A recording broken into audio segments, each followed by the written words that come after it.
How is it going, everybody? This is Sean Barnes. I want to welcome you to the Way of the Wolf. So on the show today, we actually have a good friend of mine, Chris Tarver, who is an entrepreneur, health and fitness guy, and just an all-around really, really good guy. Chris, welcome to the show. Thanks for having me, man. I'm excited. Yeah, absolutely. So I'm looking forward to having you here on the show. One of the things that we do talk about is entrepreneurship and starting businesses. And so I'd like for you to share your story about how you came to start TF Supplements. For those of you that don't know, TF Supplements is a nutrition store here on the north side of town. I rant and rave about it because it's kind of the Apple store of nutrition stores. It's just absolutely incredible. So tell me how you came to pass as far as starting that store.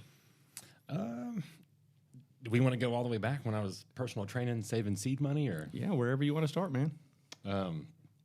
So I would say it was probably back in like 2005, 6, 7, 8. I was personal training, pretty much saving every dollar I had, anything I could do on the side. I was definitely a saver, and I had this idea that I was going to I was saving this seed up for like something. I didn't really know what it was, but I was going to take a swing at something. I ended up I saved about, I want to say $23,000, I think is what I had at the time. And I'm about 24 years old, 25 years old. And I used that money to buy not TF Supplements, but my first house, which was an investment property for me. And I used it to buy the first house. And during that time, I had kind of got into bodybuilding and got into fitness, and I was a trainer, so I was into it. But I kind of got into the competitive world of fitness, and the first bodybuilding show that I did was a Europa show. You're familiar with Europa because probably just from you and I, but Europa was one of the largest vitamin distributors in the country, and I went up there, competed. Met some people, shook some hands, and I had the opportunity to interview for a position they had open, and it was a sales position, which I later landed the job, and that was an outside sales position in the Houston area, and there was an account down on the south side of town, TF Supplements, and at the time it was just a large website. It's actually the 4th largest supplement website in the world. Absolutely huge, man. So kind of a funny story. My boss takes me down there, and we pull up in the parking lot, and it's in a warehouse. And he stops the car, and he looks at me all serious and this is the first day. It's like my ride along with my boss, right? He's introducing me to these accounts. And he says, okay, the owner of this place, his name's Sean. He's a young guy too, but everything this guy touches turns to gold. Just glue yourself to this guy. And I'm like, oh my God, it kind of built up this, I'm like, who's this guy I'm fixing to meet, And we come into the office, and it's a small, tiny little office. It had 3 desks in it. It was messy. There's stacks of papers everywhere and files everywhere. Not what you would expect from a successful company that was one of our largest accounts at the time. And this guy, Sean, who's also in his mid-20s or so behind the desk. And, we sit across from him, and we're sitting in these little crummy folding chairs, and we're probably 5 feet from his desk. It was so odd. I was so confused because he just built it up in the parking lot. This is going to be this kid he's the golden goose, right? Everything he does is just amazing business guy, right? So I'm kind of confused.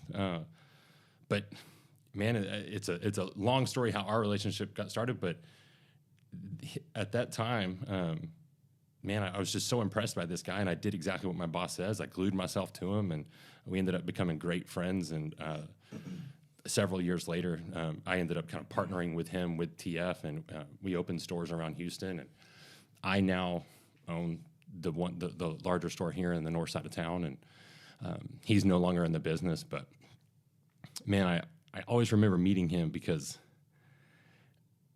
at the time, I was 25, 26, and I believe he was around 28. And I had come from a small town where really if you were doing anything, you were doing well. There wasn't a whole lot of people that were really thriving, it seemed like. There probably were. It just I wasn't aware, at least in my circles. Where'd you come from? Montgomery. So, okay. you know. At least in my circles. So I want to be careful when I say that. There's probably a lot of people that were thriving, but in my circles, that wasn't the case, man. And I meet this guy, and he's a couple years older than me, maybe 3 years older than me, and he's miles ahead of me. I mean, I can't believe it. And it's like, I mean, your initial reaction is like negative, right? Like you feel like, holy shit, man. Like what? Like I gotta. First off, it was a negative reaction because I was thrilled that I landed this job. Like I would have done cartwheels down the road. I mean, this is the biggest job I'd had in my life. Yeah. It was a salary position, and I was so thankful. I mean, I was on top of the world, and I meet this guy who's just a few years older than me, and he's like, I mean, he's not even on the same track. He's so far ahead of me. And I thought, oh wow, like it was just kind of takes you back. And it's like a gut shot, you know. So I remember thinking, I'm gonna learn from this guy. I don't know what it'll be. Actually, it's funny. I went home and I told my girlfriend, my wife now, but I went home and told Danny. I said, I don't know what it is. I don't know what it will be, but I'm going to do something with this guy. Yeah. Like, we're going to do something together. I just knew he was going to be part of my future, and ended up being that way. So I could talk about that dude forever. He's probably one of the most influential people that I've encountered in my life. Just a machine work ethic, man. And there's a lot to say about that. Yeah, for sure. And so, you know, what I find interesting is you and I have known each other for, 8-10 years, something along those lines. And yeah, it has been a while. Yeah. One of the things that I've always appreciated and respected about you is I kind of joke around about you're the idea guy. You come up with some of the most brilliant ideas on starting companies or businesses or whatever it may be. It just kind of blows my mind. Has that always come natural to you?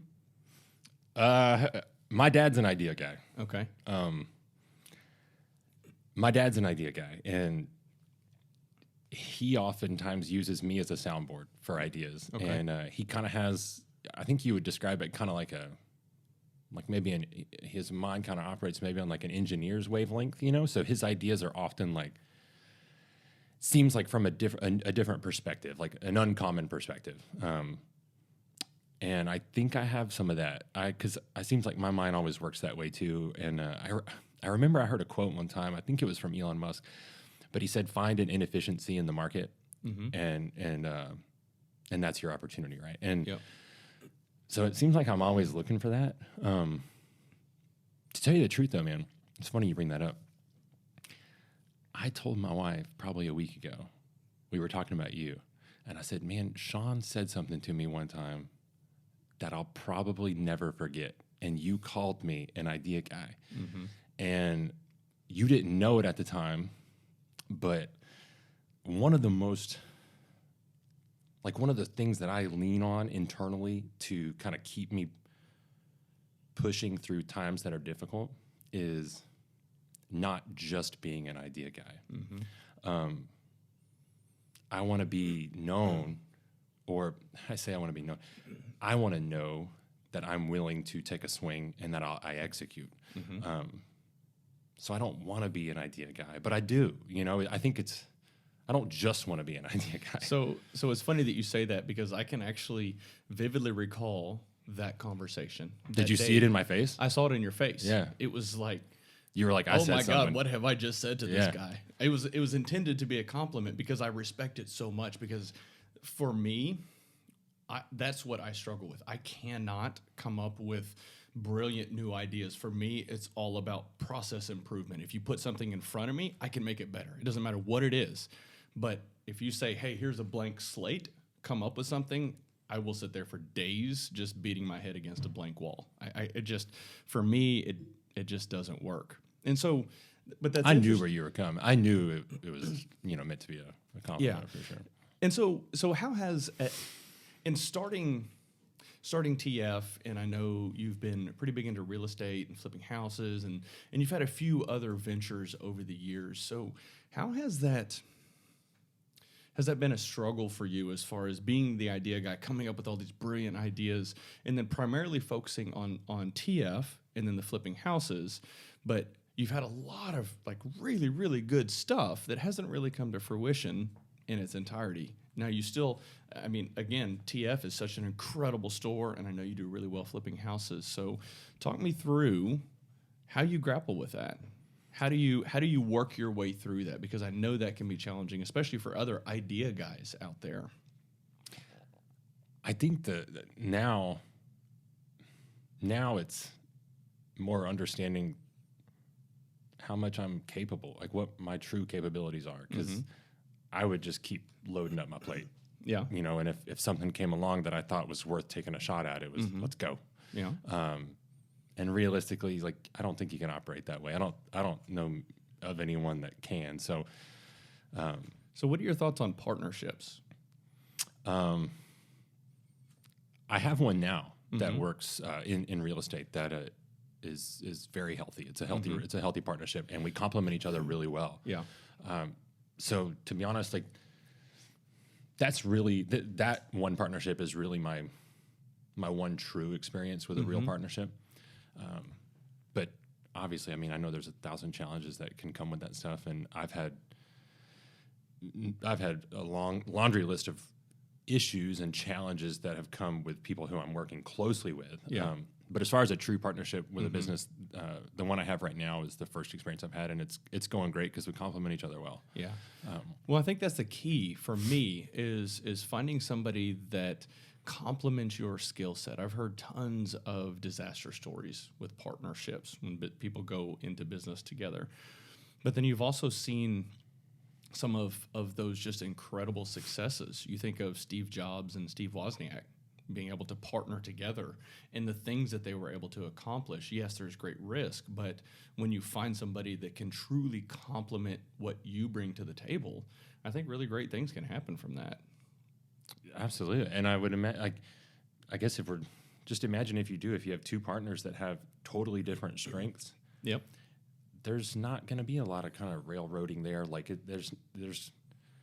I know from a process standpoint, if you and I are partners, I'm going to take a back seat to whatever, recommendation you may have in that regard, Yep. And I'm going to be comfortable with that. But if we both had those similar strengths, it's always going to be a challenge, I would imagine. So it's interesting on another episode that I recorded recently with a friend of mine, we talked a little bit about ego. And it was really along the vein of leadership and leading teams and how ego can be a tricky thing. But I would imagine, now I've never personally had any sort of partnership that I've worked with, but I would imagine ego can play into that and create challenges. Have you ever run into that with your partnerships in the past? Not yet. I try to be pretty self-aware and introspective, and I've even thought with as much time as I spend in the TF supplements business, this sounds silly, but I'm the head honcho in there, and if you spend a lot of time in that environment, it's human nature that you'll begin.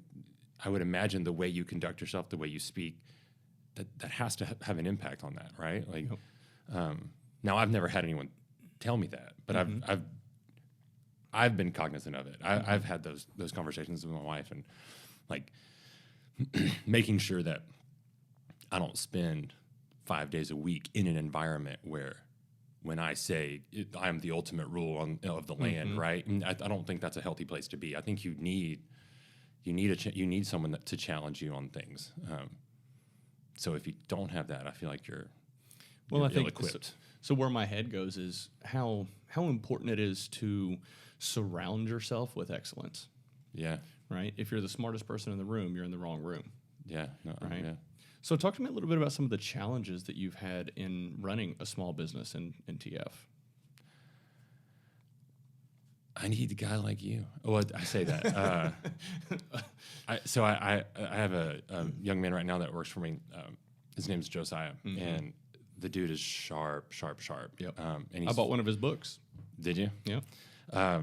Super impressive, man. I mean, I think I don't know what number it is now, but I think it was in 2019. He told me he read like 60 books. I mean, he's one of these guys that he constantly seeks knowledge, and we could have a conversation about something, some unrelated topic, not even really concerning our business, and he may not be familiar with it, and I'll see a book on the counter 2 days later on that topic. I mean, it's how many people do you know that live their life that way? I mean, it's really impressive.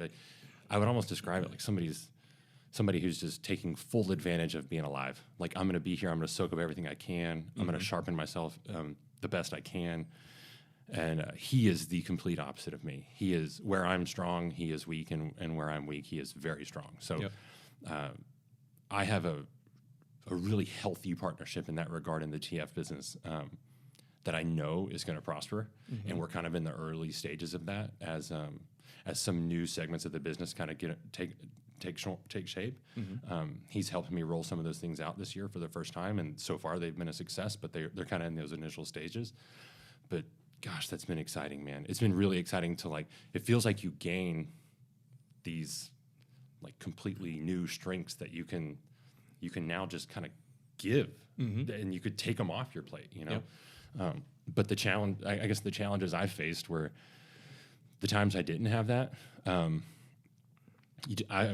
There's been numerous times where I felt like I'm underwater and I'm just kicking and flapping my arms, but I don't know how to swim, you know? So I've been forced to learn things, but they're not things that come naturally. So it's a constant struggle. Well, and so what comes to mind for me is the importance of having a good team around you. And as you're building a business, having a strong team of people that are passionate and care about it and are really excited to come in every day and learn and grow. I think there's a lot to be said for that, as opposed to individuals that maybe aren't passionate. It's just a job, a way to get money for them. And, you know, I think you're going to have those people, especially as businesses start growing, but it's so vitally important to find somebody that you can invest in and develop, and they're actually excited about it and passionate about it.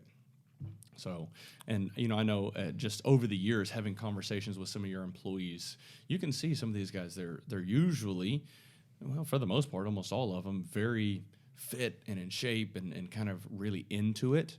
But one of the things I have to commend Josiah on is he is like, whenever I think about all the guys that you've had in there, I always want to come to Chris for, hey, what do I take? What supplement do I need to take for this?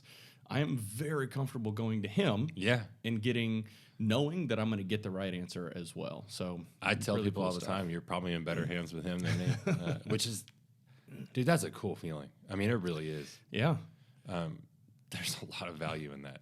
There absolutely is. So how do you, like you said, how do you, trying to find, in any business, trying to find people that are going to treat it that way and hold it to that standard?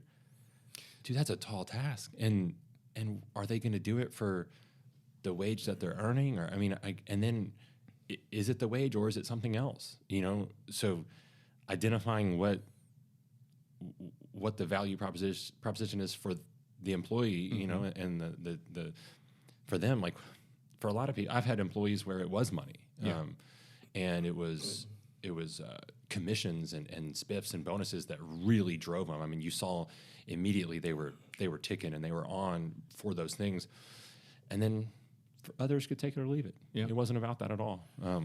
Well, I think that speaks to the importance of knowing your employees and having conversations that are deeper than just, hey, come in, do this task, clean this up, do this inventory. You've got to get to know the individual and know what's important for them, what drives them, what motivates them. For some people, it is money. For some people, it's that work-life balance. For some people, it's just an opportunity to come in and I don't know, track inventory. I don't know. I get like the balance. I guess like if someone's got their bills paid, they're comfortable, but they're able to have a schedule that's, you know, somewhat relieving, and they can spend time with their kids or drive their kids to school and that sort of thing. Like if there was a give and take there, I think there's probably a lot of people in that group. Yeah.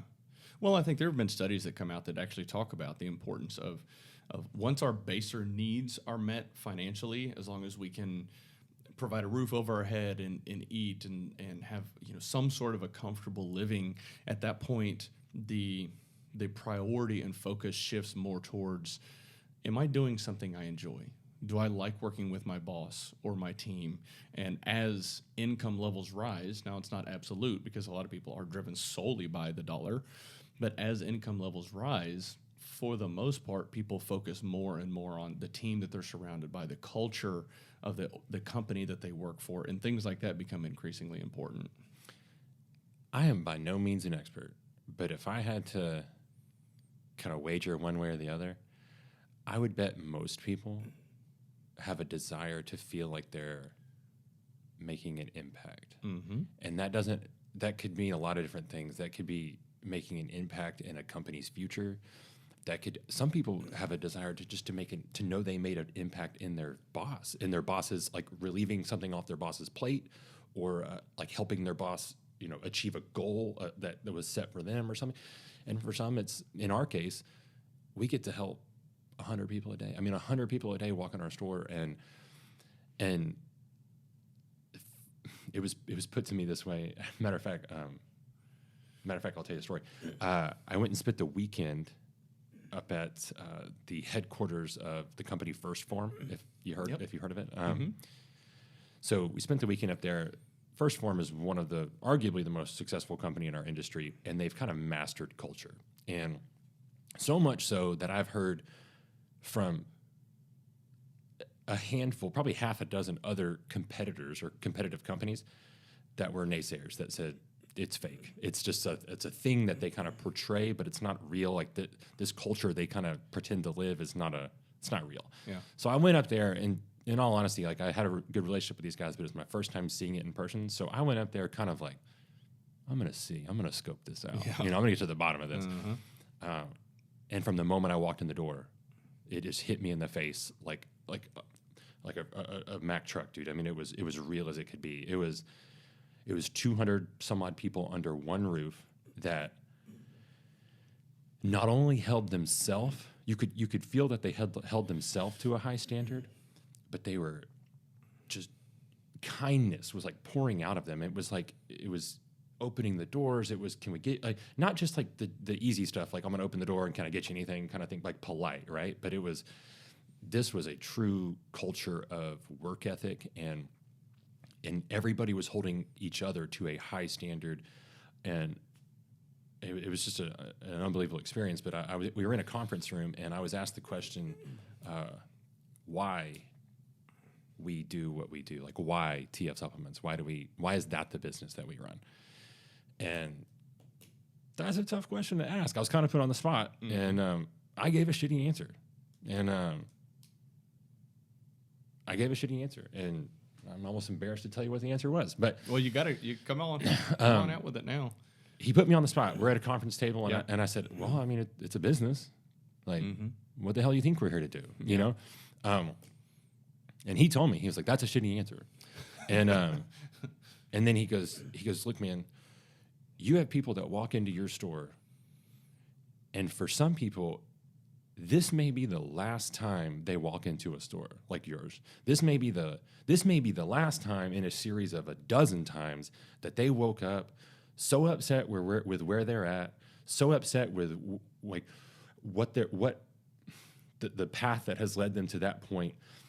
And it could be a husband with a failing marriage, or a relationship of any kind, but they woke up that morning and they decided they were going to walk into your store, and it may be the last time. So this sounds crazy, but their life is in your hands. So how you greet them, how you don't make them feel stupid when they ask that question that might be a stupid question, but how you handle them, it's so valuable and so important. And it's not every customer, but you're damn sure we get a lot of those customers, and it may be, like I said, it may be the last time they walk into that store, and this is the last opportunity I have to potentially change their trajectory for their life. And it sounds silly too, but it could be as simple as just having some good conversation, talking about some like healthy habits and little choices and tricks that maybe I've had success with, and send them on their way. And it may be something small today, but it doesn't mean it'll be small later. And we've had a lot of those customers for years that it's pretty rewarding, man. So, like, just kind of going back to how that started was feeling like you're making an impact. Yeah. I think a lot of people, would trade money for that kind of satisfaction, you know? Yeah. Well, and as you were sharing that, I think for you, it probably wasn't at the forefront of your mind because it comes so natural to you. As you know, I've hung out in your store for an hour, just you and I chatting, and then I've watched other customers come in, and you start having conversations with them, and you genuinely want to help every single person that comes in that door. If they're a bodybuilder or they're just starting their fitness journey, it doesn't matter. You intently listen, and the same thing with your employees. You guys intently listen and try to figure out, hey, what is the best supplement for what you're trying to accomplish? Or is it some sort of lifestyle change that needs to occur, that needs to happen? So that's actually, one of the things that I wanted to talk about, I'm going to surprise you a little bit, do a pop quiz. I'm going to ask you, hey, what's the best supplement for this? What's the best supplement for this? I've probably passed half a dozen quizzes in my life. Right. So we'll see. Okay. First of all, for those that can't sleep well, what is your recommendation? So we usually ask, like, do you have trouble falling asleep or do you have trouble staying asleep? And there's a pretty well-known, this ingredient is widely used in a lot of like blends. Like if you were to go find a sleep product on some shelf somewhere, oftentimes you'll find this ingredient as kind of the main driver, but it's called Gaba. Okay. I couldn't tell you what that actual name is, but Gaba, G-A-B-A. It's naturally produced in the gut, but it's very, very good, very effective for a restful night's sleep. So if you're somebody who has trouble staying asleep, it's amazing, and you don't really wake up groggy. It's super affordable. So it's one of those things we like to start people with and kind of find out like where that baseline is, because we never like to just throw the whole kit and caboodle at it, and we like to start here, and then we'll kind of make adjustments as we go.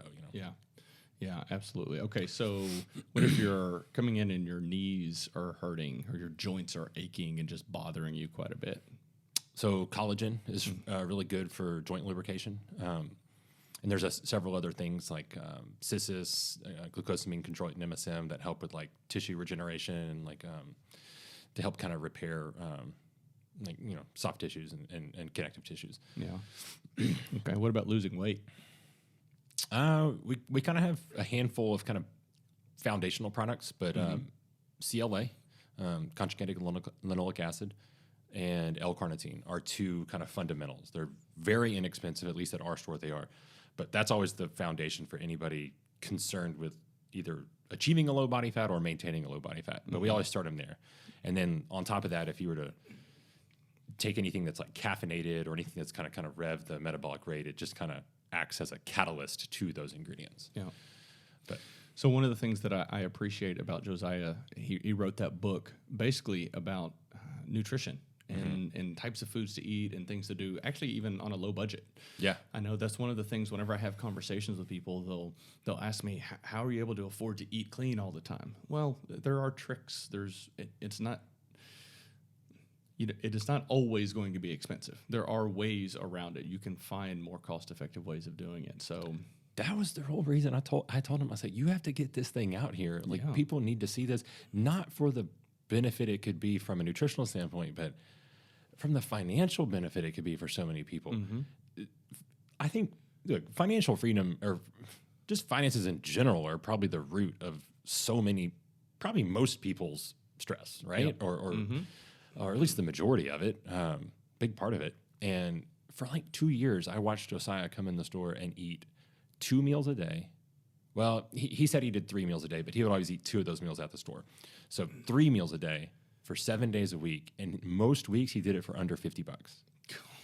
That is crazy. I told him, I was like, dude, that's non-existent. You got to teach people how to do this. So that's kind of where the book came from. Yeah, he grew up fairly impoverished, so he wanted to teach people how to take control of their food and take control of their finances. It doesn't have to be just for people who can afford it. Absolutely. All right. What about folks that want to gain weight? Supplement. Calories. Just start eating and don't stop, man. Or girl. Because we have both. We have males and females that come in trying to gain weight, and normally it's a calorie issue. So for most of the time, those people don't know how many calories they take in on a regular basis. So we first say, okay, we got to figure out where you're at baseline. Let's determine how many calories you are taking in, and we'll go from there based on what that basal metabolic rate is. So based on you burning 1,500 calories sitting on the couch watching Netflix all day, plus another 500 when you go to the gym and another 500 when you go to work, or, estimate here, but where do we need to go from there? Where does our calorie intake need to be for you to actually start, for you to end the day with extra? So your body says, hey, what am I going to do with these extra calories? Am I going to store them as this or that? But you got to end the day with extra. You got to out eat the motor. Yeah, so that's one of the things that, I don't know, probably about 8 or 10 years ago, I went to a guy named Chase Banks, and he was a nutritionist, helped bodybuilders prep for shows and things like that. And I had a little bit of a realization event because he put me on a meal plan, and then the first thing we did is start tracking my calories, and I realized I was eating like a little bird. I was eating 1,500 calories a day. Just didn't even think about it. And so we upped that to, we started at 3,600 and then went all the way up to 4,500. It was misery, just pure misery. I gained weight, could do that. For sure. But, so I think that's one of the things that a lot of times people don't realize. These supplements, they can be beneficial, they can be helpful, but you've got to get your nutrition and your recovery in line. The supplements are filling in the gaps. Yes. We like to use that term, we're filling in the gaps. If you're not meeting the calories, we're going to supplement this to help you get there. If you can't eat that 4th or 5th or 6th meal, we're going to do this. Or if you're not getting enough, our number one product is a greens product, and it's from First Form.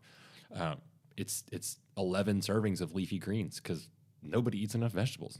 And the crazy thing, we're not getting into all this nutrition stuff now. So everything in our diet is highly acidic, like coffee, meat, dairy, grains, everything. Everything is highly, highly acidic. So we naturally, our body naturally tries to combat that high acidity level by pulling minerals from our bones to balance the acidity in our blood.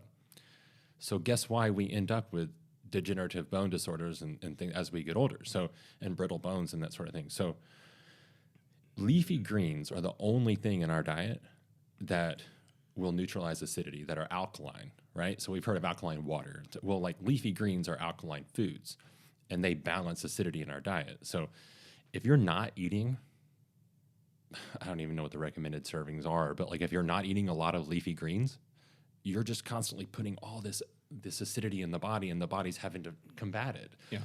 So I started probably 3 years ago on OptiGreens, which is the name of the greens product. Wake up in the morning, full glass of water. Then I fill the glass back up, throw my greens in there, and I start my day like that. Natural energy is tenfold. Digestive health's better. I feel like my inflammation's lower. Immediately I saw those things within a week. So I think that's just kind of funny. Who's telling us that stuff? Nobody. No one's putting that information out. Especially in the light of all this past 2020 stuff. How many times have you heard any health official get on talking about health or get on talking about vitamin D and vitamin C?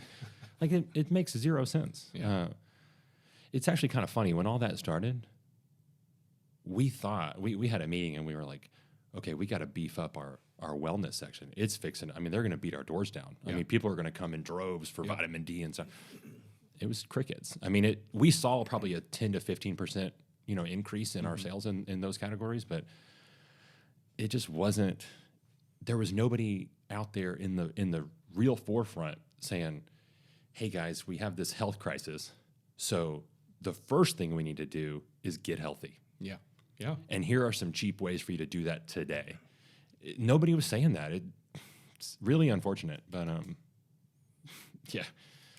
no one was telling us that our food's acidic and greens are going to help. That's crazy. Yeah. So talk to me. I want to switch gears a little bit. Talk to me a little bit about your experience in bodybuilding and competing in shows and things like that. So when I was personal training back in 2005, 6, 7, in 2007, I was diagnosed with testicular cancer, and that knocked me down pretty good. I was a fit guy. I was in shape. But going through 4 rounds of chemo, I lost a lot of weight. You probably wouldn't look at me and think I was like a cancer patient or anything, but I was certainly not. Yeah, I didn't look good. So I'm somebody that kind of needs like a carrot. I need to know, I need to chase something. And I had never competed before. And at the time, Instagram wasn't really what it is today. So I didn't really know anyone that had competed. But I was like, man, I'm going to do one of those bodybuilding shows. Yeah. This is back when like people read magazines and shit, including me. Right. So like I grew up on magazines and I'm like, man, I'm going to do that. And, so I signed up for a show, a local show, and went and found a trainer, which now there's a trainer. I mean, we could probably point out the window here and find one. But at the time, it was like hard to find a trainer or a nutritionist that could write a diet for me and stuff. And did really well though, man. That was my first experience of like really diving into what food and supplements can really do for the body. And it was also the first time I'd ever had abs, which that was awesome.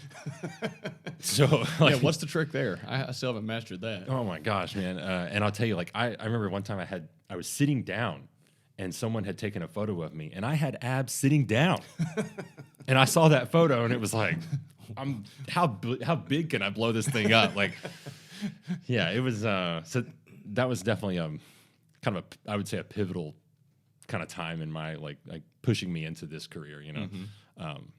But I did that show as kind of a, you know, hey, I had cancer, I beat it.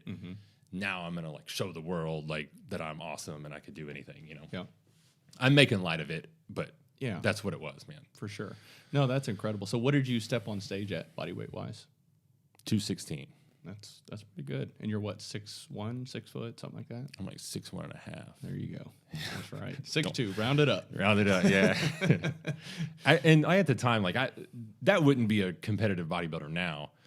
Now they have all the different classes and stuff. But I did win. That's awesome. So I did win my show. It was a cool experience. I had my whole family, like half my family's from Florida, so I think we had probably 15 people fly in from Florida, and they're like all sitting in the front row. Yeah. And when the judge is making comments and like, you know, moving us around and stuff, and then I remember one of the judges was like, "Number 27, is this your entire family behind me?" It was cool, man. I'll of course never forget that. Yeah, that's pretty awesome. So, also know you kind of had a little bit of a foray into CrossFitting. You've gone to a lot of gyms here in the area, and you're very well known, not just from your store, but from doing CrossFit type stuff. Talk to me a little bit about your experiences in doing that and transitioning from bodybuilding into CrossFit. It's a whole different game when you look at the programming methodologies and the types of things that you do. Talk to me about your preference. What do you enjoy more?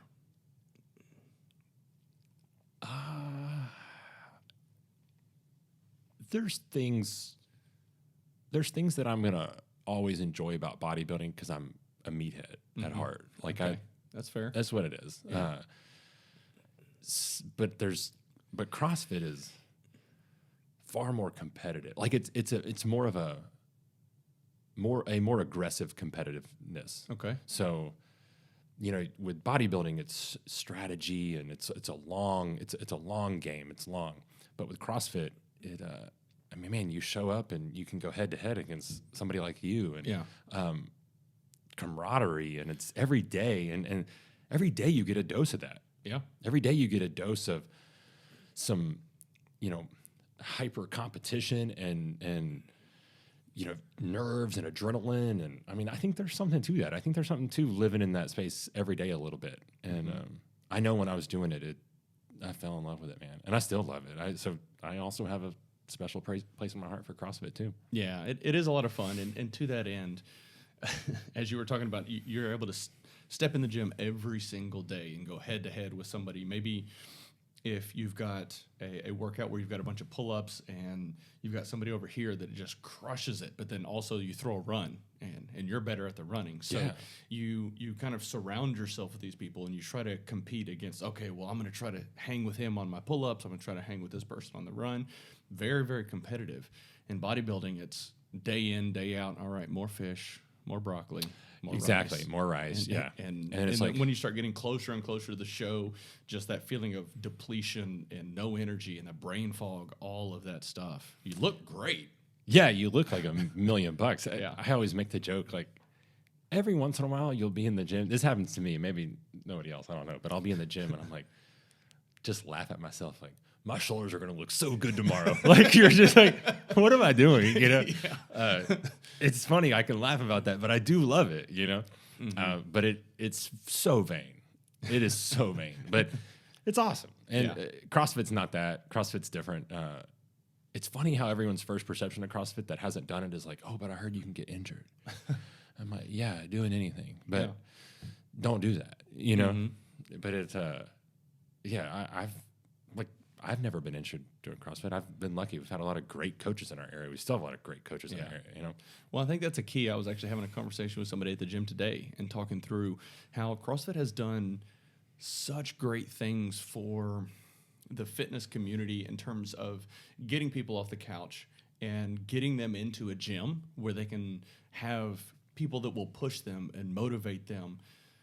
But you also have kind of the problem side of it where you can have poor coaches and you come in and, hey, we're going to do 30 snatches for time, and your form starts breaking down and you end up hurting your back or destroying your shoulders. And I see a lot of that. And whenever I go to a local sports chiropractic place, having conversations with them, it's actually pretty interesting. They would say, hey, we see kind of a significant amount of shoulder injuries coming from this CrossFit gym and low back injuries coming from this CrossFit gym. They actually know where they came from based on the injuries. So that was pretty interesting conversation, very unfortunate, but I think it just, when people go into it, they have to know what to look out for. So it is hard. I mean, it's hard, man. When you're in there and the clock's running and you get kind of sucked into the competition of it. Yep. So it's easy to do.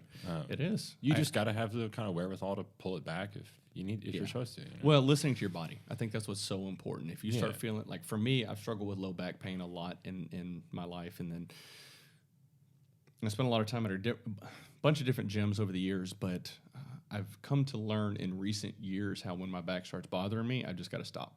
I got to drop the weight down, set my ego at the door. Okay, I used to be able to deadlift that. It's not happening anymore, and that's okay. I need to ask Chase Banks. I wish I knew. I used to, my deadlift was the strongest lift for me in the gym, and I loved it. I loved deadlifting and cleans. And then one day I got on a rower.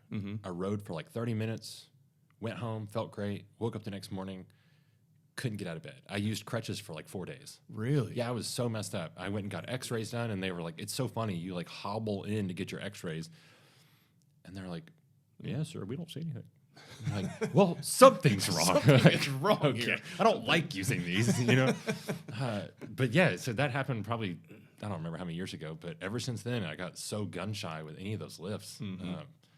And I actually, man, I think that's kind of what brought me from CrossFit back to the meathead stuff. Was like, okay, well, if I can't do these Olympic lifts and compound lifts, then I'm going to go do this other stuff. And then you kind of just got back into that groove. So I think that's kind of the same thing for me as far as, I've switched more to just kind of strength and conditioning, though, like you and I were talking about earlier. I haven't done enough conditioning recently. But in thinking about CrossFit and competitions, I can vividly recall a competition up in the DFW area called the Barbell Massacre. Yeah. And I remember you being part of a team. At that point in time, I actually weighed a lot less than I do now, but I went into the scale division, and I thought I was actually doing pretty decent. Now, my back was kind of destroyed for 2 weeks afterwards. Couldn't really do much. But I remember walking around the competition and then seeing you and the team that you were with, and after, I don't remember, one of the workouts, you pulled out an entire box of donuts. And we're just walking around. And at the time, you had massive abs and shoulders. And I was like, what in the... This is not right. No, this is not right. This is not happening. I think that was like this...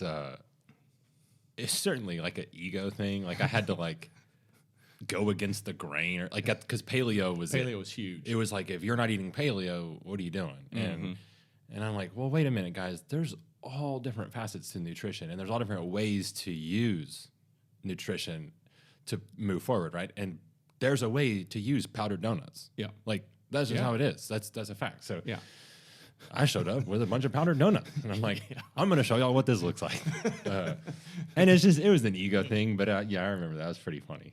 Yeah. What an idiot. Yeah, a lot of attention on that, but it was fun. It was a good competition, long and painful, but yeah, not too bad. So what's next for you? Man, so my wife and I have some interesting things on the horizon. Of course, it's a new kind of entrepreneurial venture. And I don't know, she may not appreciate me sharing it. Kind of dove into that. With TF, we have some interesting stuff. So I still have, right now, I really tried hard to kind of clear my plate. I don't know if you knew this, but I had a company 2 years ago, a vending company, where we did healthy vending machines. Yep. Which, if anyone's thinking about that, do it. I think that's an excellent idea. I just didn't have enough room on my plate. Yeah. There are not enough. When I say not enough, there are virtually nearly zero companies that are doing this. So when you say healthy vending machines, kind of elaborate that. We would do, okay, so our whole concept was we would target businesses, like businesses with a high employee count. So we were looking for 150 plus employees. Okay. And we were going to stock these machines. They were in pairs. We had a snack machine and drink machine. Drink machine would be zero sugar drinks, caffeinated drinks, some artificial caffeine, some natural caffeine, but things that are going to like lift you up. So no sugar that's going to leave you crashing. We had protein like RTDs. So if you needed to go in for a quick snack, it wasn't a Snickers bar, it was a protein drink. And the same thing, that's kind of the MO for the snack machine was, low sugar, low glycemic, high protein, healthy, all natural ingredients. So it's funny, man. Start paying attention to snack machines, and you see the exact same thing. It's like they all go to Costco and get the same shit. Yeah. It's potato chips, Cheetos, Snickers, Skittles. It's the same stuff for the past 10 years. And it just kind of dawned on me. I was like, man, as more and more attention starts getting kind of lit on this, on fitness and health, like this is an inefficiency in the market. It is. Something can be exploited here. So we went for it. Pat myself on the back. Not just an idea guy. Yeah. And we went for it, and it went really well. But at the time, it was kind of just me. I wanted to kind of test it for a few months and pilot it. So I wasn't going to rush out and hire an employee to do this. I really tried to do it on a budget, and it was me going in and stocking these machines, and it went really good. We had 2 locations that were very successful for a vending machine. So based on what I was told in my research, if you had a vending machine on average that made $100 to $200 a month, that was incredible. I mean, that was a highly successful vending machine. Okay. Profit wise. Yeah. Well, we had those that were doing that like a week. So I thought, okay, I've got something here. But it was pulling me, like you're bound to get the calls of like, hey, there's a drink stuck. Hey, it's leaking. Hey, this. And I would get those calls when I was in a real estate meeting or at the store working with a customer or something. I'm getting these calls, and I just thought, I've got too much on my plate. I can't do this. So we actually kind of let the company go. I was going to attempt to sell it. I don't think there was it wasn't really a sellable entity at the time. So I let it go to somebody else, and I think they may have ran with it or they may have discontinued. I don't know. But if someone's out there thinking about doing that, I think that's a good move. I think there's something there. Yeah. And what's interesting, as I kind of think through that, I was listening to somebody, I don't know, a few weeks ago, but they were talking about how entrepreneurs, whenever they start their businesses, a lot of times they will start and have this mindset of, okay, I can do this, I can make money here, I can do this, I can make money here, I can do this, I can do this. And they spread themselves too thin, as opposed, or like right out the gate, as opposed to being incredible, becoming the best in the world at one thing, and then branching out. Whenever you have the capital, you can say, okay, well, we're going to do this, but we're going to need to hire a guy to be able to go answer the phone and get the drink that's stuck and things like that. So it sounds like that could have been a really good opportunity had you been able to kind of allocate your time like that, or have somebody come in to do that. Yeah. If I had somebody else that could, if somebody could have kind of helped me alleviate some of that with me, like we could have grown it, no doubt. Yeah. It was not hard to land locations. So we also came at it from a pretty professional approach. I mean, we had sales materials, like physical sales materials and folders and images of the items and top sellers and nutrition facts and stuff. And we would go and cold call businesses, and we would leave them with those things. When I say we, I mean me. We would leave them. All of us. Yeah, all of us, the whole team. We would go and leave them with whoever the point of contact was at the business. And for the most part, they were pretty receptive and they were open. And the biggest holdup was, where are we going to put it? Because they already have a vending machine. Every business you're going to go into already has a vending machine. So it was, sometimes we would run into like, well, we just don't have a place. And I didn't really care. I would say, it doesn't matter where it goes. We could stick it back in the warehouse. It doesn't matter because the employees are going to find it. They're tired of eating the potato chips. And it's funny too, normally in those old school vending machines, there's like one item that's like relatively healthy, like the veggie straws or something. You know what I mean? Yeah. And they're gone in like the first 2 days. Like they restock them and then someone comes and buys them and hides them in their desk. Yeah. That should tell you something. There's an inefficiency there. So a lot of the items that we had in the vending machines were also items we had at the store. You know what was the best-selling item was the, you know those sparkling waters, the ice sparkling waters? They taste so good. They're just, dude, we sold so many of those things. And if anyone listening is like considering this is the thing. I think I paid like 11 cents for those, buying them at Costco or Sam's Club. Yeah. And we sold them for $1. And we sold hundreds of them. That's crazy. There was a time where I was like, we should just have ice vending machines. Like, that's all this should be, because that's what people were looking for. Yeah, I'll go stick $1 in that machine and I'll get something other than a Ozarka, or you know what I mean?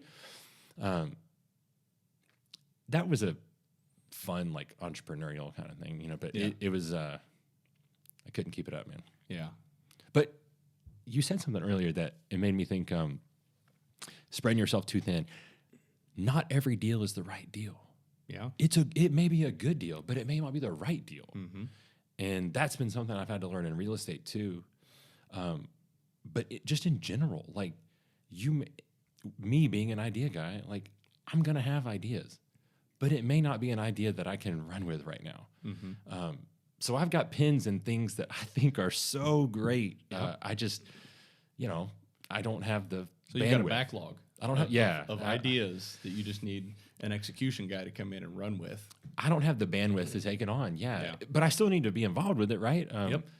So I have to explain myself to friends like you and say, hey, look, I'm just soundboarding with you right now. And I do that with my employees right now too. There's times where I'm soundboarding with them for the business, and I have to be clear, like, not to leave them with the impression that like, oh, we're fixing to do this. And then when I don't, it's not as though we didn't, it's that we were soundboarding and we're just kind of fishing for something that might go, hey, ooh, that's right for us right now. I've had to kind of learn that over the years. Like, you got to be careful when you do share ideas like that with your team or with employees, like, to make sure, hey, that they know what this is, because you can leave them either excited and they can end up being kind of let down by that, or you could leave them excited and they could be thinking like they could see themselves growing in this direction, and then 3 months later they're like, yeah, they never did anything with that. And Well, you're like, I think that's a great point, right? When you look at not just small businesses, but any business in general, when you talk about the importance of communication, clear, concise communication, and making sure that people are on the same page. And that can be tricky. That can be challenging on both ends, especially if it's a new employee that's getting excited about something. And for you, you're just throwing ideas out there, like see what sticks. And you may have a new guy coming in, oh my God, that's exactly what I want to do. I want to start a career in this type of a thing. So, yeah. We've had numerous situations like that with TF where we're talking about, let's do this, or what about doing this? And man, if we did do this, this is what it would look like. And, like for instance, we're discussing right now building a juice, coffee, smoothie bar. And, but we want to do it big. We want to build a really nice one. And we want to make a destination in that central part of Spring right there. And that's exciting for the team. But you know, as we talk about it, it's easy to get real excited, and you can kind of visualize it. And but that may not be a 90-day. That may be a 1 year kind of thing. You know, so I think just making sure that those expectations are clear, or not expectations, but making sure the picture you paint is clear in that regard. Yeah, absolutely. I've struggled with that. Very important. Really? Yeah. You and I have had ideas that, honestly, man, I got to say, I think one of the coolest ideas that you and I have discussed, and for those of you that are listening, please feel free to take this and run with it. But it's tougher. It might be more challenging than you think. But so one of the things that came to mind, I don't even know how we got there, and I think this was actually my idea. Maybe that's why I like it so much. But we were talking about something, and we got on the topic of all of these ride studios where people go in and they have the bikes that they pedal, and like there's music and it's like a disco or whatever. I've never been. I say disco, but never actually been to one. But one of the things that I thought of is, okay, all of these people in this class, whether you've got 10, 15, 20 bikes in there, they're sitting there just pedaling away, burning energy. And so I thought, how do we You're going to give this idea away. Why not? So yeah, if Elon Musk can make the Hyperloop available to anybody, that's true. That's fine. So if we capture all of that energy and then feed it into the electrical system of the building itself, so that when they're pedaling, whenever they start pedaling harder, the lights start getting brighter. Right? Yeah. So I'm wondering, is there enough... And store the energy. Is there enough energy that's generated for you to offset the electric bill and pay for the bikes themselves? Like that's a legit idea. That's a very you need legit a really good execution guy to be able to bring that to fruition, though. Yep.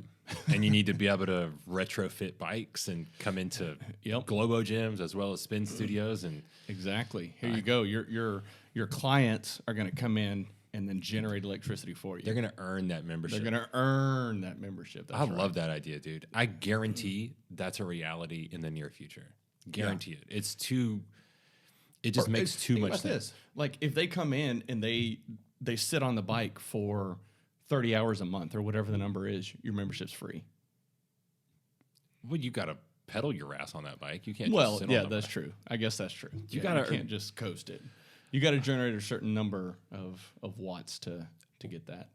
What if that energy stored you could sell back to the grid, and maybe the business actually ends up making a few extra bucks? That's right. What if somebody actually got off work, went to cycle, and at the end of the month they actually ended up with like 50 extra bucks in their bank account or something like, I don't know.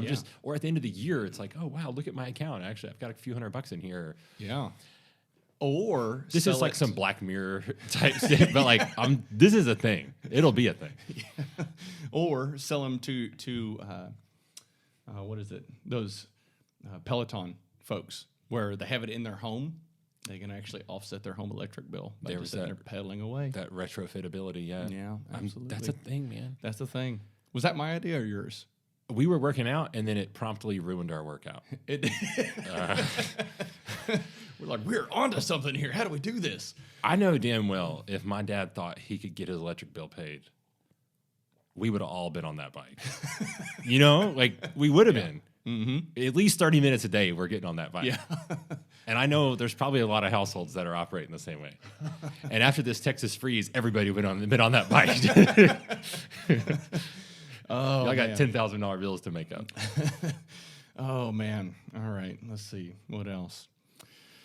Okay. Yeah, I think we've covered a lot of really good stuff here. What's the best way for people to reach you, Chris? I have a new Instagram. It has like 8 followers. Yeah? Is that, what is it, Mr. Tarver? Mr. Chris Tarver. Mr. Chris Tarver? Yeah, that's a good one. And then, of course, our business page, our TF Supplements Superstore page. Yep. Yeah. And one of the things that I like about your, I'll say, online presence is a lot of content you create is very engaging, and there are times whenever you create videos of just random thoughts that I actually really appreciate. And I'm drawing a blank right now, obviously, but a lot of the random thoughts you have, there's actually some meat to it, and provokes thought for me. So, yeah, definitely some good stuff that you're putting out. I was thinking about that the other day, and it's been a long time since I've done a video like that, and trying to be introspective and like, why have I not done anything like that in a while? And I think like you go through kind of seasons, and I'm in a season right now. I've got a 10-month-old daughter that I'm always. It's like there's a clock always ticking, as she gets a day older each day. And there already was a clock ticking for me every day, just in business in general. So every day, at the end of the day, you're like, man, did I get my list done? Like, how many things did I cross off? How many are getting transferred to the next day? And how big is my list for tomorrow? And now more than ever, I end most days pushing stuff. Okay, this gets pushed to tomorrow, and I'm like, I try to make it home, and it's a challenge right now. So I'm in a challenging kind of time where I kind of think when you find people that are putting out content like that are putting out things that make you think, but also like to provoke positivity and positive thoughts, those people are probably in healthy seasons of their life. They're probably happy. They're probably healthy. Their mind is healthy, and they're thinking in ways to help others. And to be honest with you, right now, I'm trying to help me. Yeah. And or at least I'm when I ask myself like, why haven't I done that? I'm like, dude, when? So a lot of the times the thoughts that I'm having, like just when you're on the road, you turn the music off and you just kind of spend some time in your own thoughts. You're thinking like, okay, what do I have? What do I have? What do I have for the rest of the day? What do I have the rest of the week, the month? But at the time when I was putting out those videos, I think I was more or less like, okay, I've got a little bit to give. Let me give a little more, And I think there's some cool personalities out there, including you. Oh, thank you. That when you find people that are giving stuff like that, if they're in a place to give, they're in a good place, and they're probably good to listen to.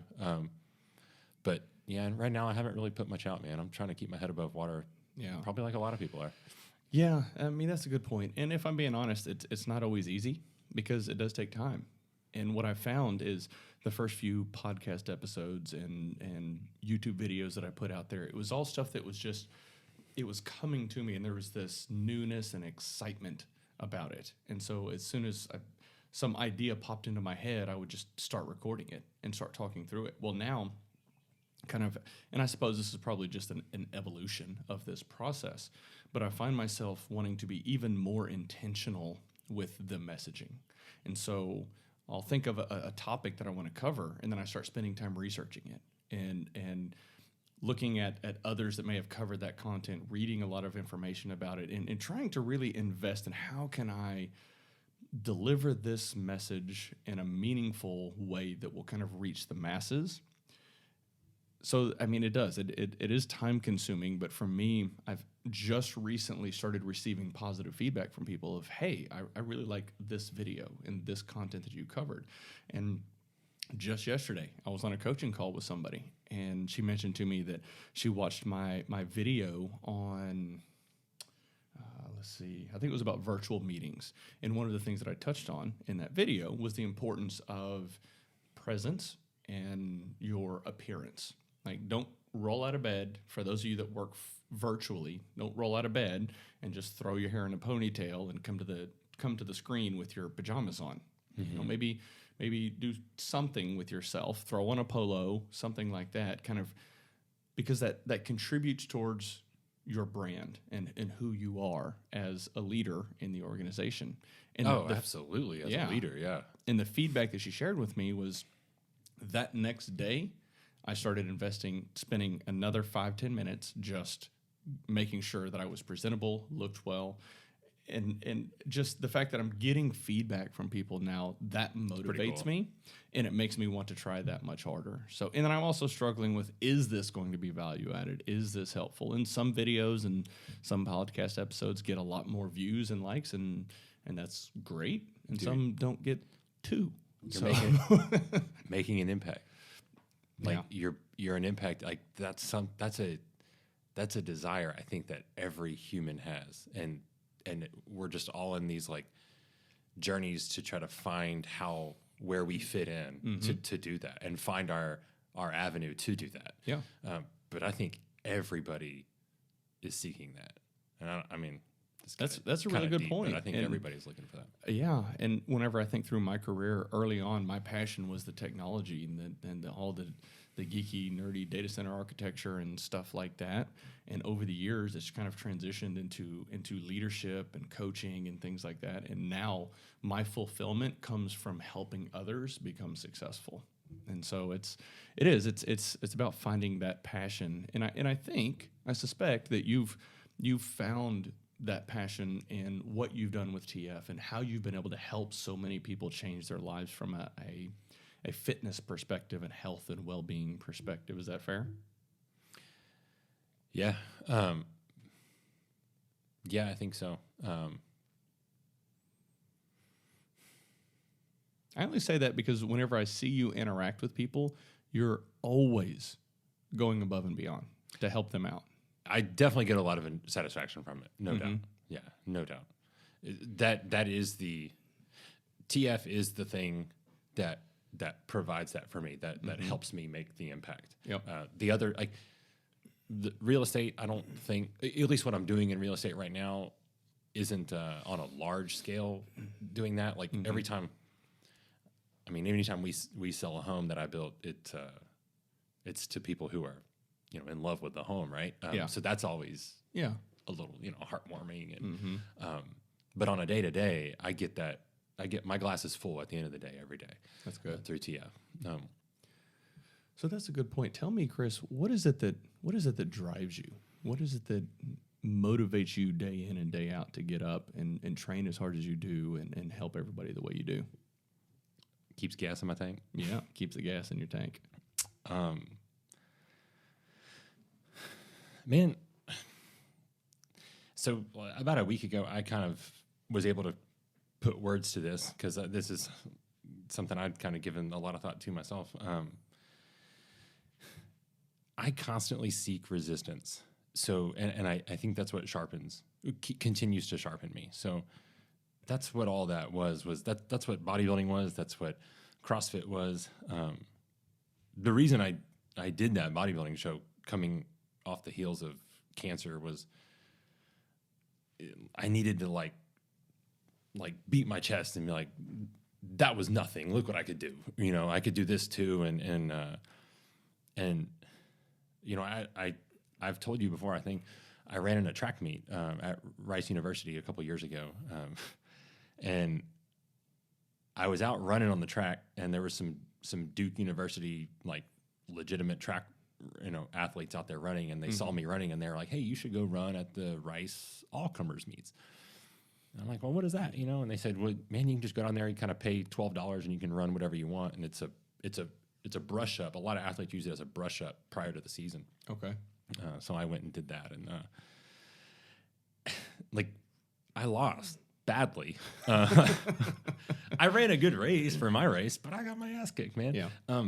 But I still left feeling like, dude, I did that. Like I showed up, and for the fact is, I was like the only white guy there, and I still lost by like 30 yards, but like I still ran a really good race. So, man, I think seeking resistance, the same way resistance in a gym is going to the same way that resistance in a gym is going to build a muscle, and that muscle is going to adapt, that you can seek resistance to sharpen the mind. Dude, there's so many things I'm not good at that, man, I need the wins. I need any reminder for that matter that reminds me that I can do it. there's probably not going to be a time that I stop exercising or stop working out. I'm probably in like the top 0.1% of the population from a physical fitness standpoint. And it's not because I want to look good.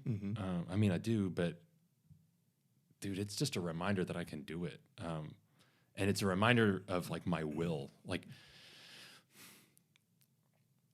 because if I go spend all day at the office and like I said, there's so many things I'm not good at least I know that I can put the work in. And at least I know that I'll outwork the next guy. Yep. So all of these extracurricular things, fitness, I think the way fitness molds or meshes into business, it's sharpening your will and sharpening and it's oftentimes a personal reminder of what you can do. There's like a really well-known challenge out there called 75 Hard. Yep. And Andy Frisella puts that out.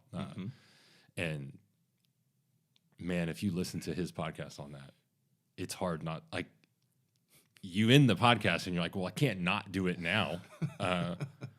And I mean, and what's funny is, like, I listened to it the other day, and the basis of it, if anybody's wondering, you need to go listen to it. But the basis of it is, for 75 days, every day, you do 2 workouts a day. One has to be outside. Each workout has to be 45 minutes. Okay. You drink a gallon of water a day.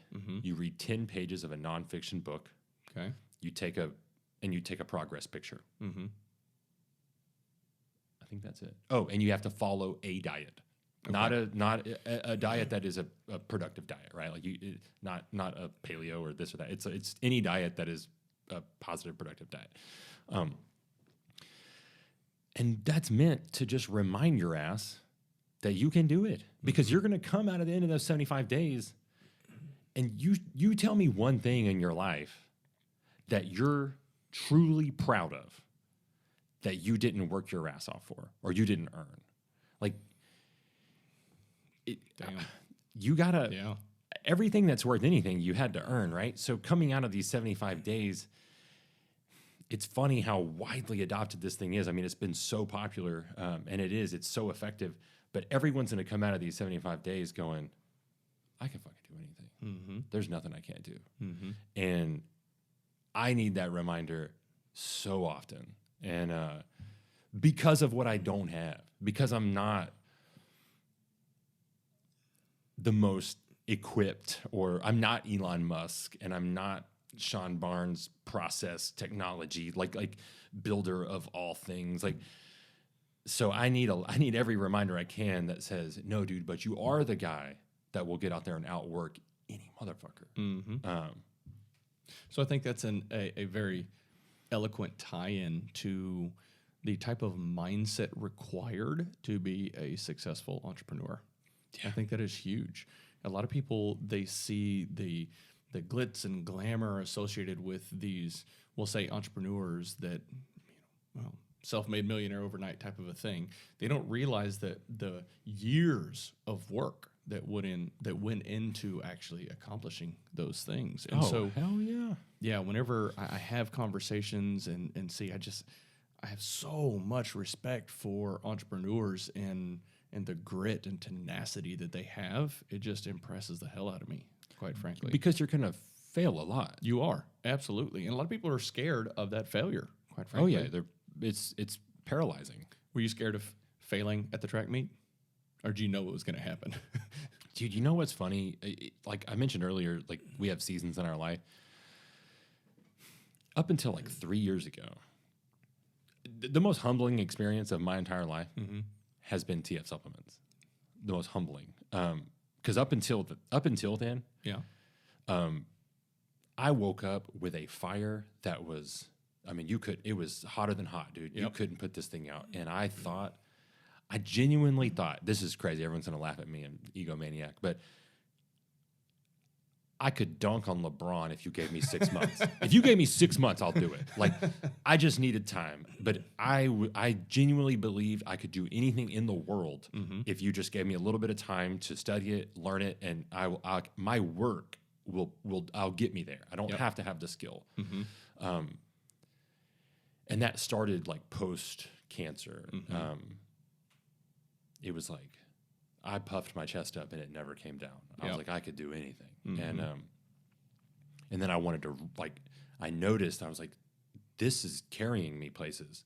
So I then started to seek out more things that would like keep that air in my lungs, right? Like the proverbial air in my lungs. Like what'll keep my chest puffed out here and keep me going. And, but TF was, I went into TF with that same mindset. Like, I'm going to build the most unbelievable vitamin store that the world's ever, like the country's ever seen. Like it's going to look like an Apple store.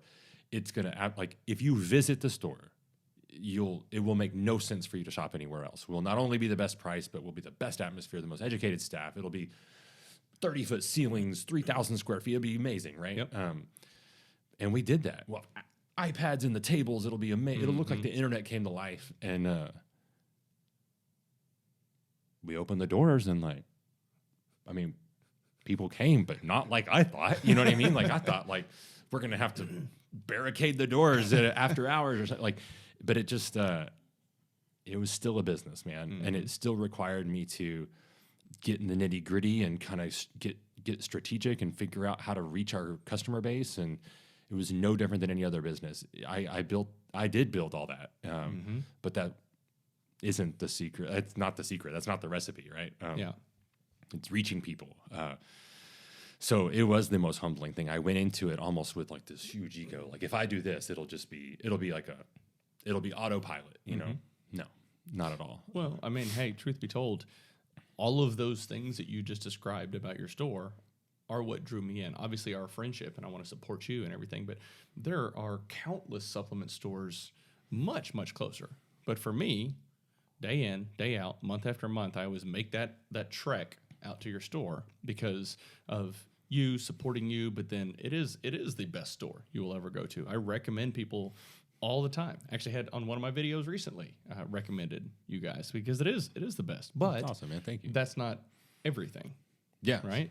And I think a lot of people that start businesses, they go into it with that mindset. And you know, I've done consulting work and started my own business. Realistically, I did it during the last oil field downturn. I started getting into it, got real excited about it, and then realized, ooh, this is tougher than I thought it was going to be. And so for me, the easy button was, okay, well, I'll just stay over here in oil and gas.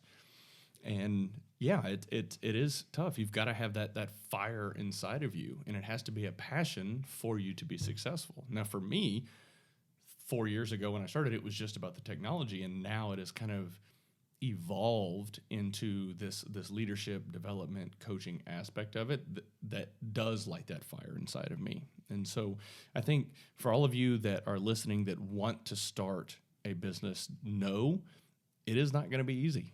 It's going to be tough. You're going to get beat down time and time again.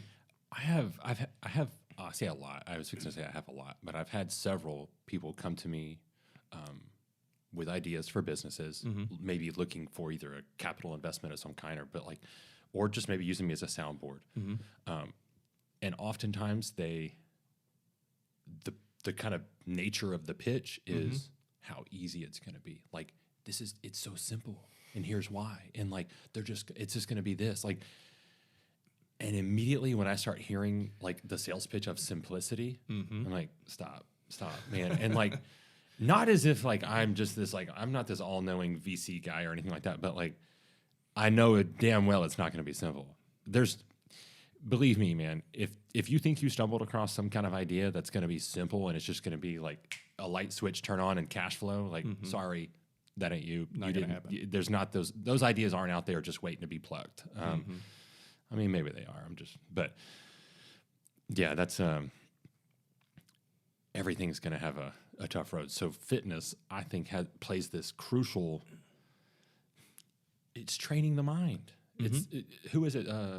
David Goggins, who always talks about hardening and callousing the mind. Of course, that dude is absolutely wild. But But that's the base of it, right? Is how do I keep my mind sharp and my mind calloused to take on everything out there, you know, and keep going and keep going and keep, because you're going to have to just keep going and keep going. So what do you think drives people to have that mindset? Because I know a lot of people that are perfectly comfortable sitting on the couch watching Netflix all day, every day, or enjoying it. What do you think? What do you think drives those individuals that have that mindset? Do you think it has something to do with their upbringing, or is it just ingrained? What are your thoughts? I think now it's cool, you know. I don't know, but now it is. I had this desire to like. I just wanted to put my name on something that was abnormal, that was not, that was bigger than normal. And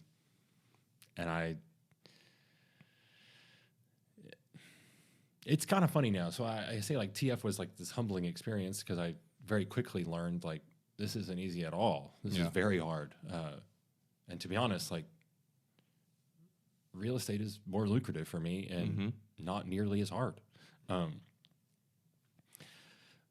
But they're both different. I mean, like I get things out of both of them, but yeah, I had this desire to like put my name on something and like not necessarily like pass something down but just do something bigger than just the norm. At what point did you have that desire? Was it just always as a kid, or did it? Like, no, because my wife would tell you that I scared the shit out of her one time when we were dating, and I had told her like when I was a personal trainer. That I didn't need much. I just needed I needed something simple life, picket fence, dog, you know, like the normal life, right? And which is great. And I think she kind of thought maybe that wasn't me. She thought she was dating someone who had this bigger picture in mind, and then she was like, "Oh my gosh, really?" Because maybe I'm thinking I want more, and like, you know. So she always says, like, whenever I said that, I scared the shit out of her. But yeah, I don't know, man. Of course, there's nothing wrong with normal at all. Matter of fact, like, just be whatever you're happy with. Because now, I think I've probably calibrated my desire for the world. I genuinely thought, like, I wanted everything. I wanted to be everything, and I genuinely believed that I could do it. And like, that's a cool thing. Probably not realistic, but now I don't need those things, but I still desire, like, I still want to make an impact. You know, I still want to make an impact, and I always want to make a bigger impact. So I don't know, man. I don't know if you're born with it or not. It's got to be something it's got to be upbringing. It's got to be or like I said, when I met Sean, the owner of TF Supplements. I met this guy who was only a couple years older than me, but he was races ahead of me. And it was like this light switch of like, oh my God, I didn't realize that was even a possibility. Like, so now I'm like, it threw me here I am, I'm at the top of my game, feeling like $1 million, and all of a sudden I'm like taking down 20 pegs going, oh my gosh. And I had no idea that even existed. Maybe it's not meeting those people. Maybe it's not having those people in your circles. And you never even learn that you could do those things. You know, maybe people kind of just keep with the circles. Like, what do they say? They say, like, if you took your 5 friends or... Yeah, you're the sum of the 5 people you surround yourself with the most. So, and if you're not where you want to be, then take an inventory of those. Audit that circle. But that's huge. I mean, you know, I have a lot of people that I interface with, and, you know, whenever I start looking at personality types and profiles, and I know I kind of have a tendency to go here, but I like to analyze why people do the things they do. And a lot of times you'll come up with somebody or meet somebody who's an extreme introvert at heart, and they don't ever come out of that shell because they're too scared, and maybe they don't meet that one person that just ignites that fire in them. And I think that's really unfortunate. I think it's important for you to be able to come out of your shell and grow. And, you know, some can make a valid argument that I was that person until we'll say, recent years. Because do you have a person like that? Like, is there a person or multiple people or whatever that like? Oh, well, I mean, whenever I just think through people that I know of a lot of individuals that are very extreme introverts, and we'll say keyboard warriors, and I'm thinking like professionally that I interface with, but they have a very, very core group of friends that they only trust a very, very few people, but they're too nervous or too worried and to kind of come out of that shell. And that was me for a very large portion of my life when, I mean, hell, just as recently as probably a month or so ago, I was having a conversation with somebody at LSRF at the gym, and they're like, wait, you have a podcast? What? Yeah, like that you're doesn't the last guy. That doesn't compute. This is the guy that comes in and train. And even I was on Henry's podcast probably a few weeks ago, and he was talking about whenever he was introducing me, he's like, this guy came in, he did his workout, went home, didn't talk to anybody, didn't talk to me, he just got his workout done. And as we've started to evolve and have conversations with one another, I've come to realize, oh, this guy actually is comfortable talking to people. He knows some things about leadership and has a passion for helping people become better. Yeah. And so for me, I mean, I didn't hit that until probably like my mid-30s where I started to come out of my shell. And even some of my peers that I've worked with, some other vice presidents at the company that I work for, have made comments to me about, yeah, you were just the IT guy as a keyboard warrior, would sit in his office and would win every argument behind the keyboard. And okay, so it's my belief that confidence is what brings people out of their shell, right? Yeah. Okay, fair. so like, would you say that about yourself? I would say that I've become more confident in recent years as I've come out of my shell. It was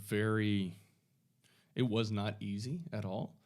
And I can probably attribute part of this to stepping into leading the HR organization, because IT was easy for me. I got to a point where I was kind of complacent and, okay, well, I can do this, it's easy, but it's not challenging. And so I wanted something more. I wanted to I didn't know what, but I wanted a challenge. I wanted something more. And this opportunity to lead the HR team came up.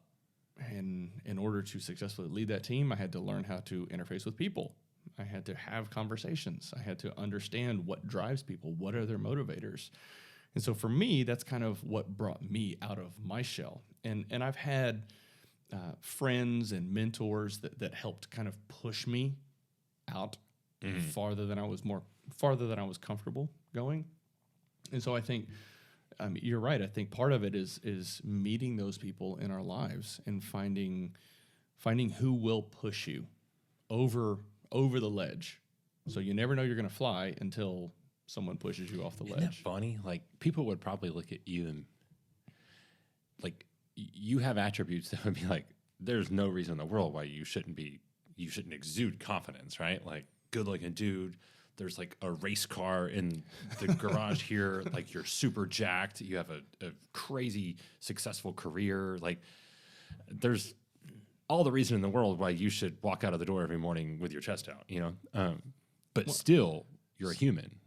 Yeah, absolutely. And for me, I grew up single child. I don't know if that really played into it or not, but I was a single child and just quiet and reserved and to myself. And whenever I think of my time in junior high and Did you think you were just a nerd?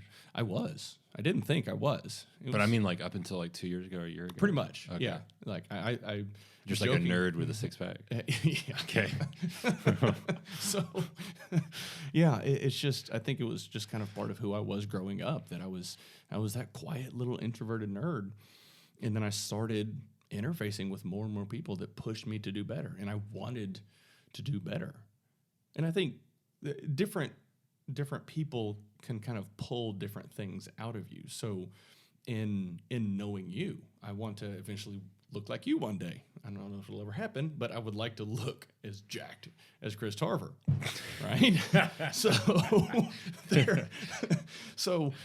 But then as I look through other aspects of my life when it comes to leadership, there are leaders that I would aspire to achieve the things that they've achieved and accomplish the things that they've accomplished. And so I think it's important for us to come out of our shell and be comfortable meeting people that we might not otherwise meet. But you've got to have those conversations. So you got to seek out leaders now. Yeah. right? To sharpen, like, absolutely. Yeah, and so that's a really good point. Is we've touched earlier on you being the sum of those around you, and I made the comment, if you're the smartest person in the room, you're in the wrong room. I'm constantly looking for another room. Who can I meet? Who can I introduce myself so that I can learn from them? And it's that's challenging for me because I am such an introvert. If I go to a party, I'm not talking to anybody unless I know you. Yeah. Right? Yeah. Hopefully Chris is here. Hopefully Scott's here. Somebody I know is here. Otherwise, I'm sitting in the corner petting the dog. And that's just kind of who I am at my core. So, but it is tough to. It's funny we don't start realizing that until you kind of get to about the age we are. It's kind of that mid-30 age, like, but you don't really start thinking on that wavelength for a while.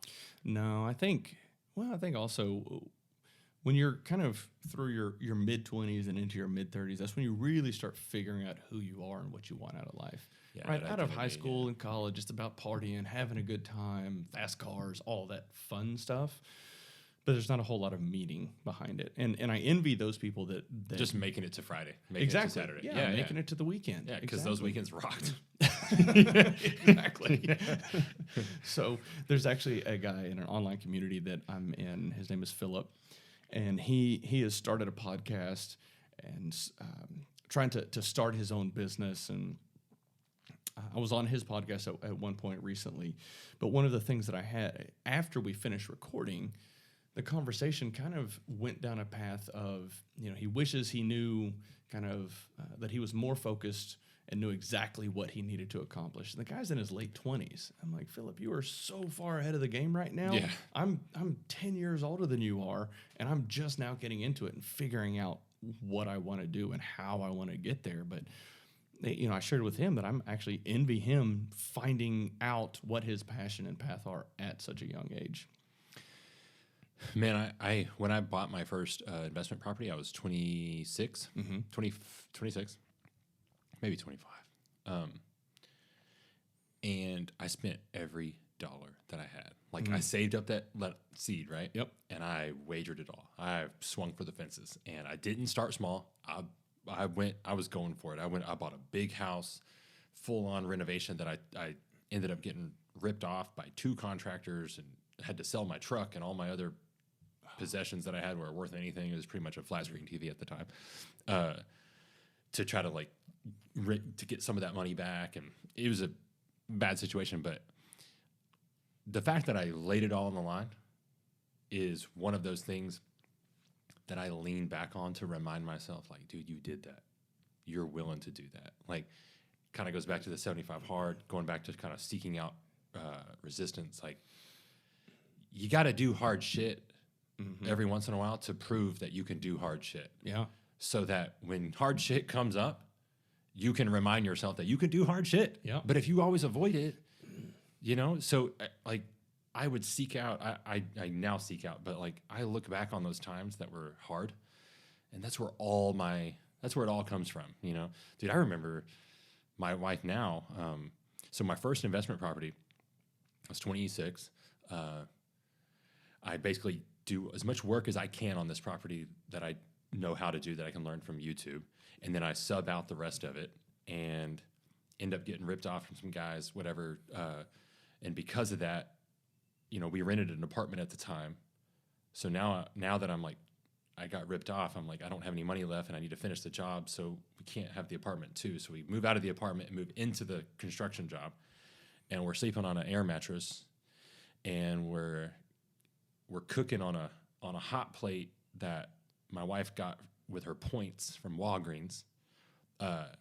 There's no floor; it's just concrete floors, and we don't have running water, and we're in there for about 2.5 months, roughly 10 weeks or so, where we don't have running water. So every morning, my wife and I, girlfriend at the time, wife now. Right. I don't know how that happened. Yeah, like, how did you lock that down? I mean, yeah, dude. If anyone paid her dues, it's her. Dude, we woke up and we showered at the gym and then went to work. And then on our way home, we'd stop at the gym and shower. So oftentimes we'd work out twice a day just to shower, but sometimes we would just stop in and shower. I mean, we did it. Yeah. And God, man, one time, so we get to the end of the project, and at the end of the project, a construction project, you do all the finishes kind of at once. So we have like light fixtures and plumbing fixtures and all this stuff it's all in a pile in the living room, and it's getting ready to be installed the next day. And it's all these like, all the lighting and plumbing and stuff like that. Well, the next morning I show up to the house, I show up to the house and it's gone. All of it's gone. And I kind of have a panic moment. I call my guys. Nobody knows anything. Somebody had broke in and stole everything. And it was probably one of my guys calling up his cousin or something to say, hey, this is up here. And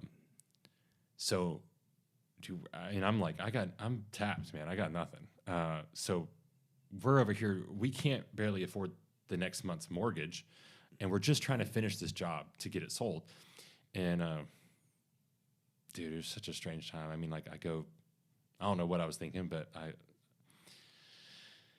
anyways, it was a rough time. But I borrow money. I borrow $300 from my mom to pay the last month's mortgage. And we end up selling the property the following month. And I was 26 years old, 27 years old, and I made $99,000 on that job. Wow. Yeah, and I had $218. That's it. So what I had $218, and I borrowed $300 from my mom, so I owed her money back, right? And my realtor called me, and she's like, "Hey, full price offer," and that was a special day. That's crazy. Obviously, I'll never forget that day. But I guess my point of telling you that story is, if you don't do hard shit, like if you don't have hard shit to look back on, you don't have anything to remind you can make it through hard shit. Mm-hmm. So never avoid it. Like run into that fire.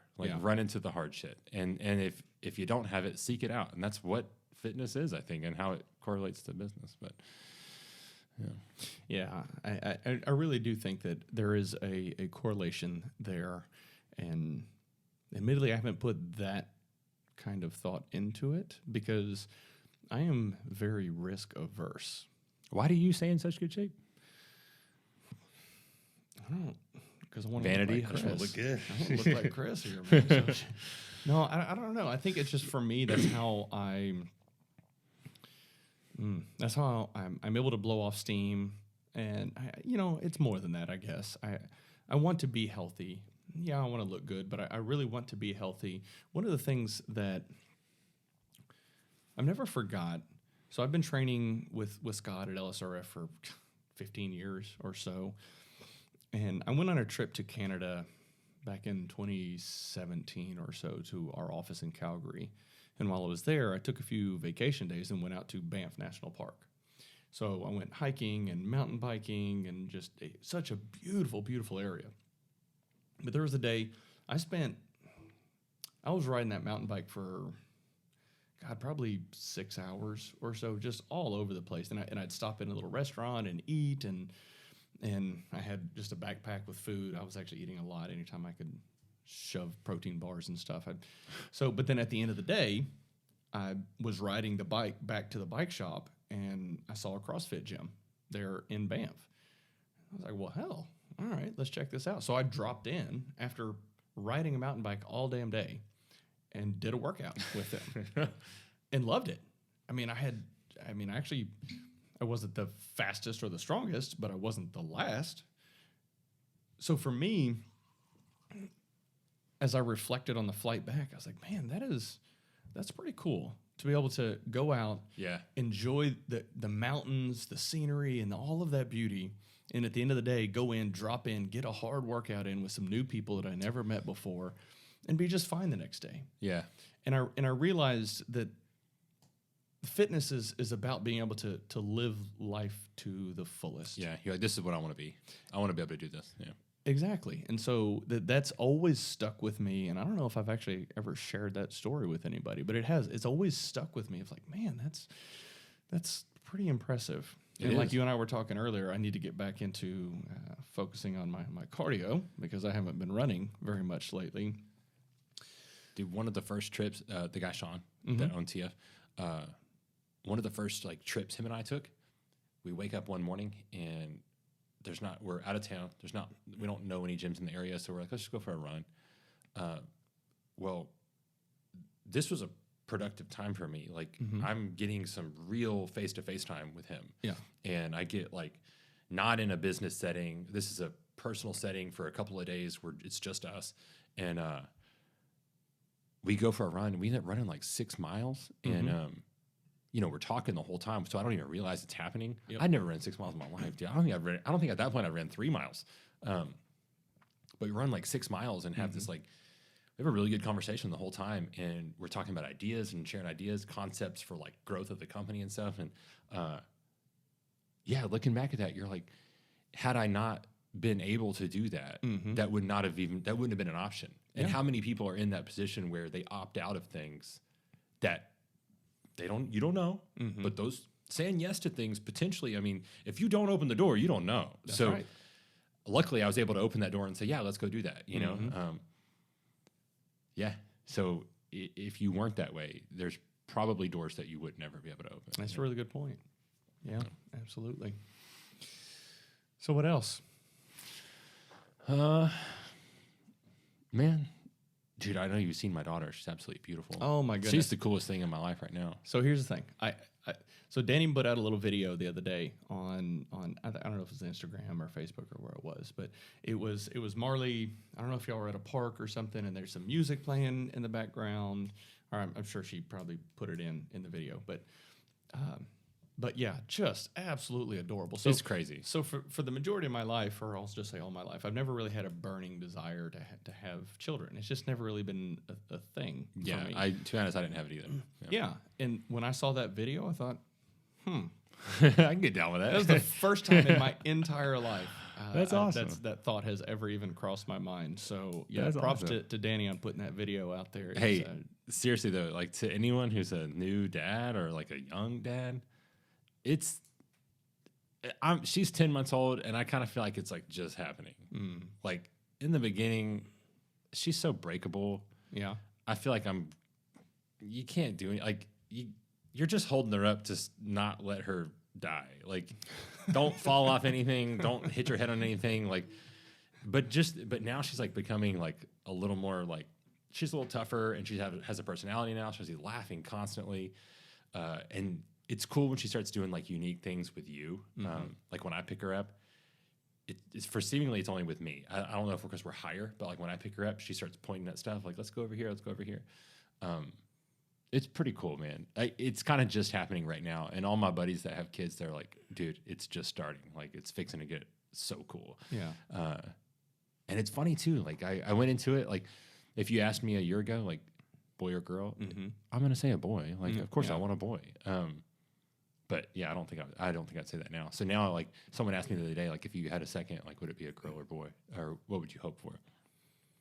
And I kind of think, man, for all you guys out there, like, girls love their dads. So like, I'm excited for that. Yeah. You know? So like, mom's always going to be the one that like gets the headbutts and like has to, you know, and they're gonna. So I get to kind of be the fun one. I hope. I don't know. That's cool. That's the coolest thing in my life right now. We have a lot of cool stuff playing with the store.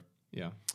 We just picked up 2 really cool big real estate projects a couple weeks ago. But right now, my daughter's the coolest thing right now. That's awesome. Yeah. Very, very cool. Yeah. All right, man. I can't thank you enough for coming on. As always, I really enjoy these conversations. It's always fun. Cool. I feel like I drank a lot. Did anyone else drink this much? Yeah, I drank a little bit. I didn't. Yeah, you did.